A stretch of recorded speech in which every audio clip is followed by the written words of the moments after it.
Syedaralun Polresta Banda Aceh memusnahkan barang bukti narkotika jenis sabu sebanyak 3,7 kg atau bernilai hampir 4 miliar rupiah di Mapolresta setempat pada Kamis 23 Januari 2025. Kapolresta Banda Aceh Kombes Pol Fahmi Irwan Ramli mengatakan pemusnahan sabu ini dilakukan dengan cara dilarutkan bersama alkohol dan air lalu di blender. Dia mengatakan seluruh barang bukti ini berasal dari pengungkapan kasus yang dilakukan Satres Narkoba Polresta Banda Aceh di bawah kepemimpinan AKP Rajabul Asra bersama Afsek Bandara Sim beberapa waktu lalu. Diketahui sebelumnya ada 7 tersangka yang ditangkap oleh petugas yakni MH dan MR, JD dan MH alias MAD, serta RF, MAU dan IH yang seluruhnya merupakan warga Aceh.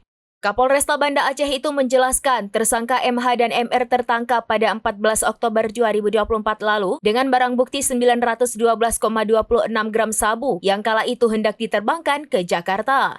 Sementara tersangka JD ditangkap pada 3 November 2024 lalu dengan barang bukti 959,48 gram sabu yang akan dibawa ke Lombok, Nusa Tenggara Barat.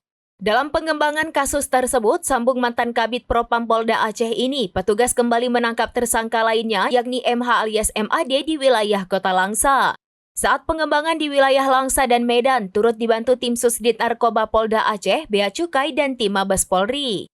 Kapolresta Banda Aceh itu mengatakan para pelaku menggunakan modus yang berbeda. Dia juga menerangkan sebelum dimusnahkan sebagian barang bukti sabu disisihkan untuk kepentingan uji laboratorium dan persidangan. Kini para tersangka masih ditahan dan proses hukumnya pun berlanjut. Mereka dijerat pasal 115 ayat 1, subpasal 114 ayat 2, subpasal 112 ayat 2, subpasal 132 ayat 1, Undang-Undang Nomor 35 Tahun 2009 tentang narkotika.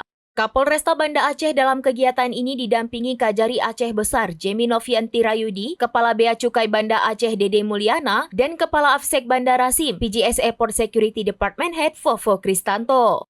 Dari Banda Aceh, Sarah Masroni, serambinews.com.